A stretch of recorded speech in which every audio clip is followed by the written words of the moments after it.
Broadcasting from the business capital of the world, this is the Podcast Business News Network.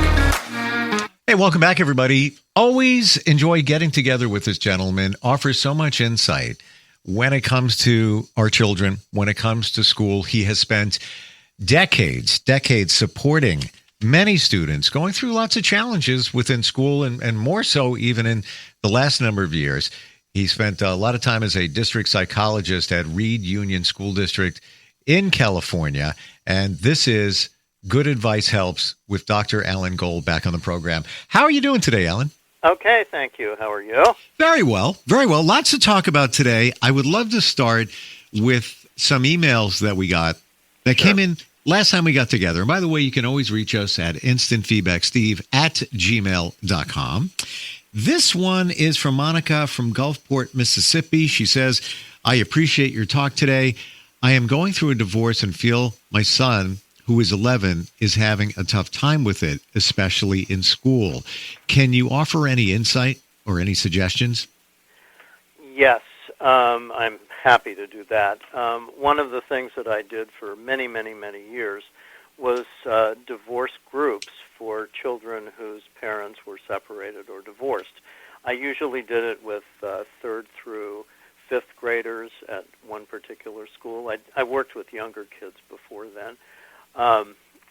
But I had, it was a wonderful time. It was mixed grades and mixed gender, so I had both boys and girls. Mm-hmm. And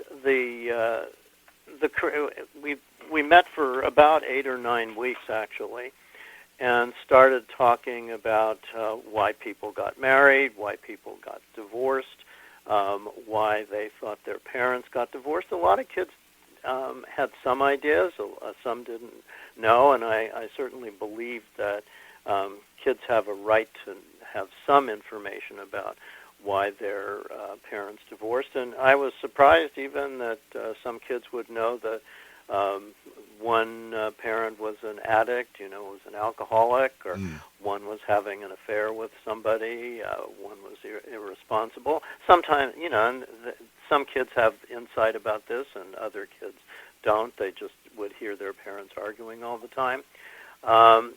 So we worked on a lot of skills about communication with parents, how to use I statements, and what I would call the difference between a hard feeling and a soft feeling. A hard feeling is anger, and usually when parents get angry at kids, when kids get angry at parents, when kids get angry at each other, the response is to either stick your fingers in your ears so you can't hear it or yell back.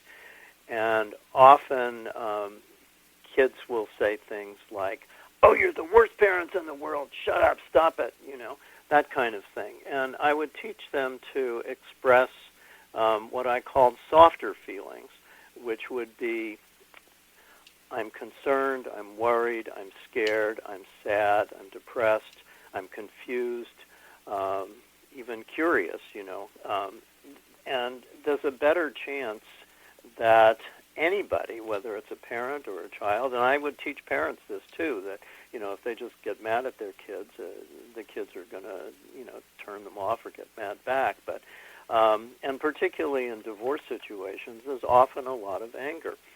And if kids could say, Mom, when you and Dad are yelling, I feel so sad or I feel scared, there's more of a chance that they could, that the parents would hear that and try to modify how they express themselves. In fact, we, in part of my group, I used to do role-playing. I would take, 4, 5, 6 different usual situations, like a parent asking questions about the other parent, and putting the kid in the middle there. And, tell me, is your dad dating somebody else? That kind of thing. And I gave the kids permission to say, that's really makes me uncomfortable when you ask me those questions. Just ask Dad. It takes a lot of practice, but I would usually get one of the secretaries at school to act with me, and we'd both be parents, and then we'd give the kids a chance to respond, using those I statements and in a way that the parents might, be more open to that. So it's I found it very, very useful. And at the end, I gave kids a paper that, one sheet of paper. It's called Bill of Rights for Children of Divorce.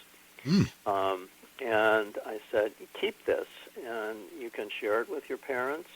You can, I just want you to remember. And they would include things like, you have a right to not be questioned, put in the middle. You have a right to be loved by both parents. Parents have the responsibility, unless there's some sort of emergency or traffic jam, to show up for you when they're supposed to show up for you. Take responsibility to help you with school and whatever other kinds of things you need. So there was about a dozen of those, and we would go through them. And then at the end of the 8 or 9 sessions, I'd have the kids write a little. I would pretend like they were Dear Abby or something, advisors. And I say you met a friend whose parents were just at the beginning of separating. What advice would you give them? And it was very interesting how what they took away from that. I love, Allan, the fact that you arm children with the tools to cope. For example, in the divorce situation, helping them to identify what their feelings are. Because if they don't know what they are, they can't verbalize it when they talk to mom and dad about a situation. So it's some, even adults, sometimes it's been said in my understanding that, give it a color, give it a name, whatever it is. You need to identify it before you can deal with it. No, you're absolutely right about that, and it applies to adults too, because often the feeling that we feel first is anger, and we explode. And then I would try to teach kids and adults as well, go deeper a little bit. What's really provoking that anger? For example, if a kid's dawdling around and late to school, and the parent gets mad and says, "Will you hurry up? I've got to get you to school. You're going to be late." If the parent thought a little bit further and thought, I'm worried that I'm going to be late for my work and my boss is going to get angry. So there's a better chance that the kid might understand. Look, Susie or Billy, I'm really worried that I'm going to be late because I've got to get you to school. Please get going here. Something, that's, less anger oriented and more, like I say, a softer feeling, but more truly what somebody's going through. Because often when we're angry, there's something else. Either we're scared or, we're afraid. Mm-hmm. If you look at what's going on, in the country, there's a lot of fear going on, and fear often gets expressed as anger. Can we talk about that for a sec? I've had this debate, if you will, or conversation with those around me, and it's come up a number of different times, that anger is never anger. You want to think of it as its own emotion, but I feel, and this is after thinking and processing it, that it's not. It's always something else that is driving it. It can't live by itself. What are your thoughts? I think that's largely true. I think, some things just really we can be angry at. But I think a large percentage of what makes us angry is frustration, hurt. Obviously it's, if somebody calls you a jerk or something worse, you're going to get angry about it. But the real feeling there is hurt. Mm-hmm. But I think there are things that, sometimes I just get angry, I used to get angry. Can I tell a funny story? Oh, please do. I'm trying to process this. As we're talking, I'm thinking about scenarios like getting cut off in traffic. Well, I got angry. Exactly. But am I really... You might be afraid because you're going to be late. Right, or it's fear. I almost got, clocked by the car. It all worked out. Let the anger go. Please share. Trying to figure it out. I'll share this. And then a strategy that I taught kids a lot. So, let me tell you the strategy. So when kids would come to me or be recommended to come to me to deal with anger issues, and I did have kids, even as young as third or fourth grade, come and say, I think I've got anger issues. I would teach them a 1 to 10 scale. So most kids know how to rate things on a 1 to 10 scale. So we would start out with something, fairly innocent, like, how much do you like broccoli? 1 would be, I can't stand it, I vomit whenever I hear the word, or 10, I could have broccoli for every meal of every day. And, they would rate these things. And then how much do you like math? How much do you like to read? How much do you like soccer? How nervous do you get when you have to speak in front of your class? And most kids would be fairly reasonable. If they really liked something a lot, I could read, that's a 10. I said, but that's the only thing you'd be doing all day. Then we would adjust it, so it might be an 8 or something like that. And then I would ask them, I'd say, okay, here's a really difficult question for you. What's the worst thing that you think could happen to you or anybody you loved? And most kids would say, well, they could die. And if they didn't, I would lead them to that. I say, okay, so let's say a 1 is death or a horrible accident or a terrible illness or a terrible natural disaster. Those would all be 1s or 2s at the most. And 10 would be like a totally perfect day where everything goes very well. And then I would ask them, so on that scale, where would you put getting a B on your math test? Where would you put missing a basket when you're playing basketball? Where would you put your best friend ignoring you? And most kids would be, well, that's a 5 or a 6 or a 7. Sometimes they would say, well, that's a 2. And those are the kids I'd worry about, where they would be overemphasizing how bad something was.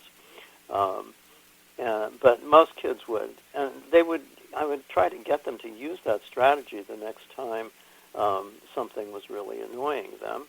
And the idea was, they didn't always know why doing that, but I would say, when we get angry, our brain isn't working very well. And if we can take a few deep breaths, think of that 1 to 10 scale, step away, and think about a better way to address your annoyance or frustration. And I said, yeah, of course these things are annoying and frustrating, but nobody's dying. So puts it into perspective. Exactly. And I use that word with them. It puts things in perspective. Can I tell you my funny story? Oh, please do. So about 6 years ago, I came home from work, and the microwave wasn't working in my kitchen. And I blew up. I started swearing and tromping up and down the stairs. And I said to myself, Allan, why don't you listen to what you've been teaching kids for years? And, 2 days later, I bought a new microwave, and but I was really worried because I had to give a talk at my synagogue the next night. I was afraid I was going to lose my voice. Anyway, since that time, and I used to get pretty angry when when the computer wouldn't work, but since that time, I haven't blown up at anything. I mean, I get, angry at political things, but, I don't, but personal, and I don't really explode either, but it took me a long time to my 70s to actually pay attention to myself and learn how to manage that anger. But, and I'm not saying, in response to your statement, that sometimes, we do just get angry. But I agree with you pretty much that, yes, there's some underlying feeling that is really driving the anger. So in the instance, and it happens to all of us, where the microwave wasn't working, what do you think was driving you at that moment? Was that just straight out anger? And honestly, I'm seeing it as probably was, but do you think there is or could be anything underlying? Well, the funny thing was, I was asking myself, did I have a really frustrating day at school? And I didn't, because sometimes we blow up when it's the straw that breaks the camel's back. One little thing, we've been holding a lot of frustration in. I'm not sure if it was based on, is this going to cost me a lot of money, or I don't have time to fix this. What am I going to do? It's inconvenience. I don't think it was just anger. I'm sure it was, one of those other feelings that was just frustration. But like I say, I certainly didn't need to do that. Yeah, been there, done that. Trust me. Yes, I'm sure everybody has. But I've got one here. Another email. This one from Kelly in Brooksville, Florida. She says, "My daughter is being bullied by another girl. Some is on Snapchat, some is in person. My daughter stutters, and it's making the situation worse. I'm not sure how to handle the whole bullying situation itself." Yeah. Yes, that's not so uncommon. If there's a counselor at her school, and I'm assuming the two girls go to the same school. We don't know, but they really need to. Somebody needs to talk to the girl who's being bullied. I've done a lot of work with kids, just identifying their own self-esteem, because if she's really uncomfortable stuttering, she needs to realize, this is, people stutter, and that's how we're different in different ways, and we can learn not to do that, but not to have her. But I'm sure she's probably hurt at this point. So what I would do, because I would work with kids who were in that position for sure, and I would try to get them to think about how do you want to handle this. So the next time she says something like that, she could do an I statement, like, that makes me really feel uncomfortable, and you're hurting my feelings. Please don't do that. Now, sometimes kids will listen, and sometimes they won't.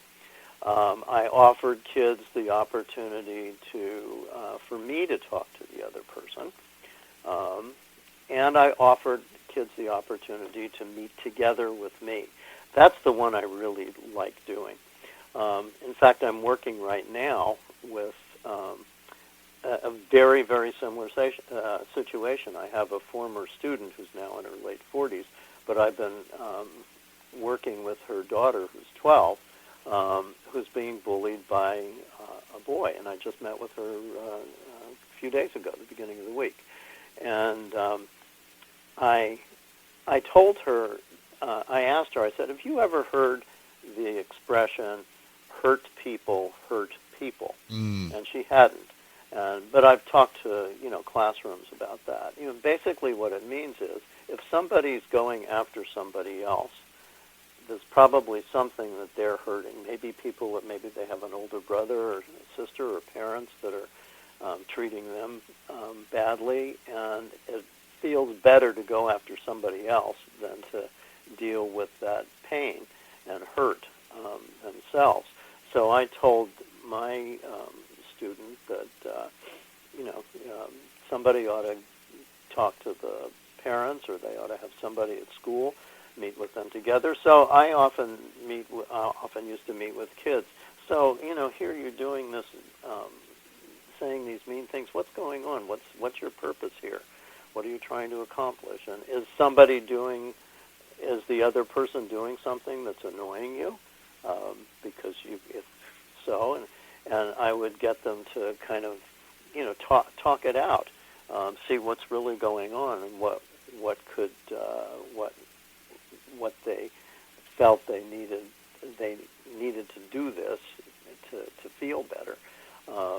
and then to stop that. I would have kids finish this sentence. If you would just do a little bit more of this or a little bit less of that, then I think we could get along better.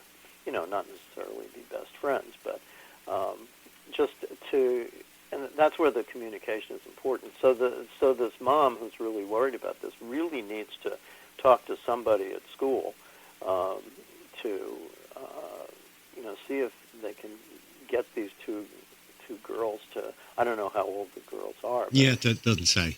To really talk this out.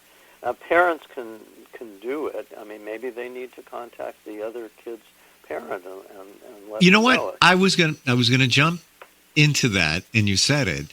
At what point do you contact the other parent? I know that, as a parent, you kind of sit with it a little while. You don't want to start trouble. That could escalate the bullying. There's a lot of variables, a lot involved in that situation. But how do you make that determination? I know it's case by case.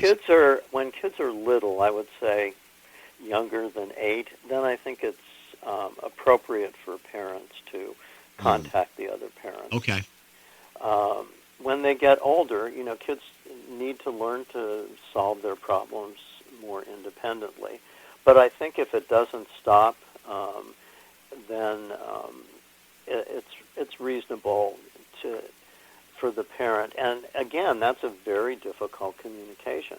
You don't want to say, your kid is really just a horrible kid. You're not going to say that. Right. Say, I've been noticing that my kid is saying that she's hearing, not nice things from your kid. I don't know. I'm only hearing one side of the story. Yep. There may be 2 sides to the story, but I'm hoping that maybe we can work together to stop this.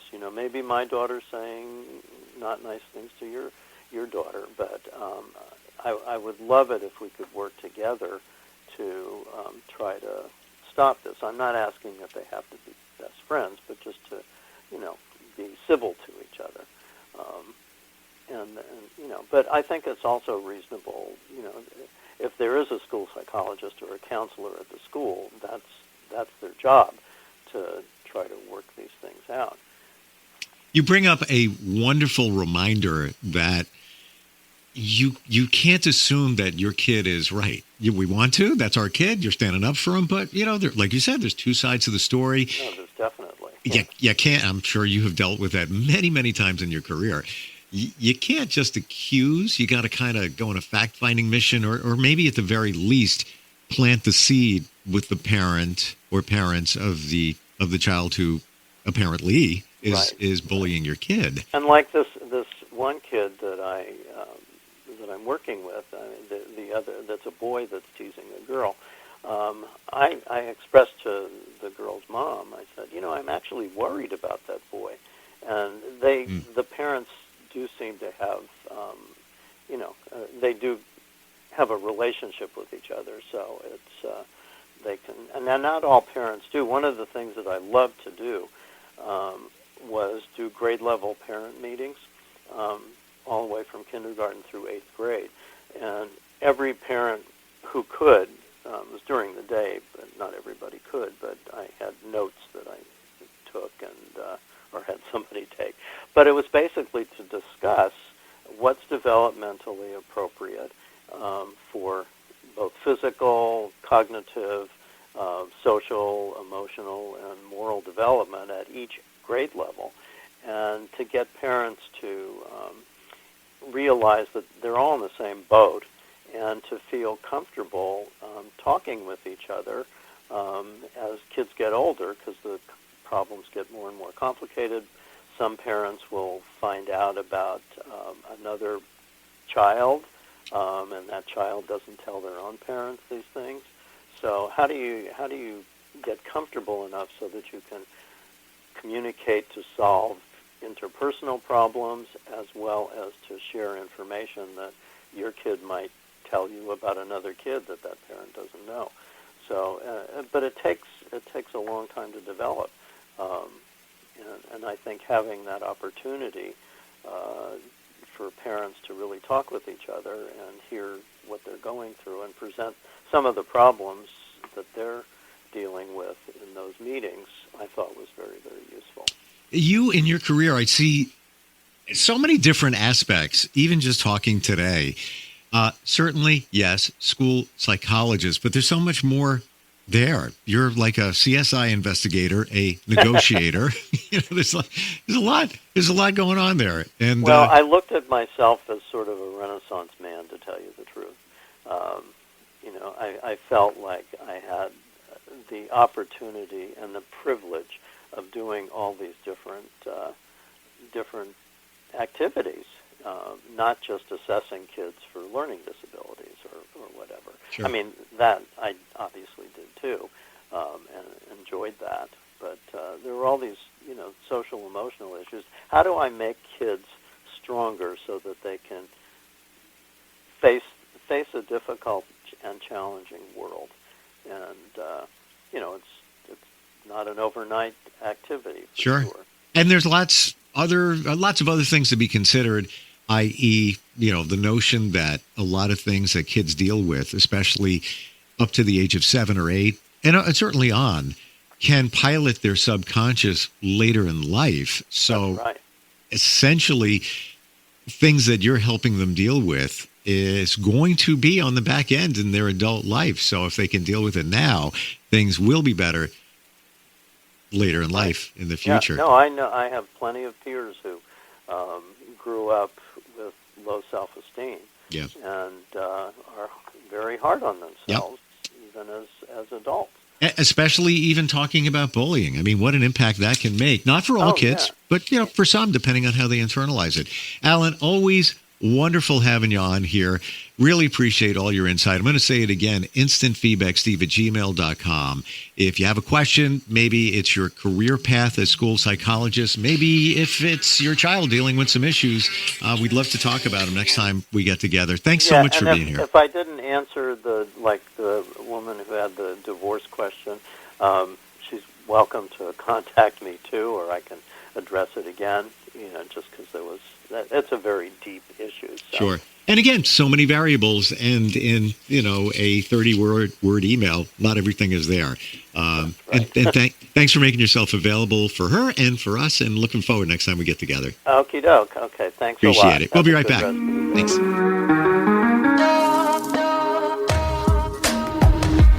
Broadcasting from the business capital of the world, this is the Podcast Business News Network. Let's go inside the mind of a 10-year-old. I should have worn those earrings today. I like those earrings. Gabby has those awesome earrings. I need to ask her where she got those, but that's just what she would want me to do. I'll have Michaela ask her for me. Buckle up, Sarah. Yeah, but then Michaela will be like, why don't you just ask her yourself? That's just like Michaela. Sarah, buckle up. Michaela's such a great name. I wish I was called Michaela. There's like a dozen Sarahs in my class. Hey, we're not hitting the road until you buckle up, honey. Oh yeah, seatbelt. I forget sometimes because my brain is busy, I wonder if there's pizza at school today. Sometimes it can be tough to get through to your kids, but it's not impossible. Always make sure they're wearing their seatbelts, even on short drives. Remember, you have the keys, you have the power. Never give up until they buckle up. A message from the National Highway Traffic Safety Administration and the Ad Council. Visit safercar.gov/kidsbuckleup for more information.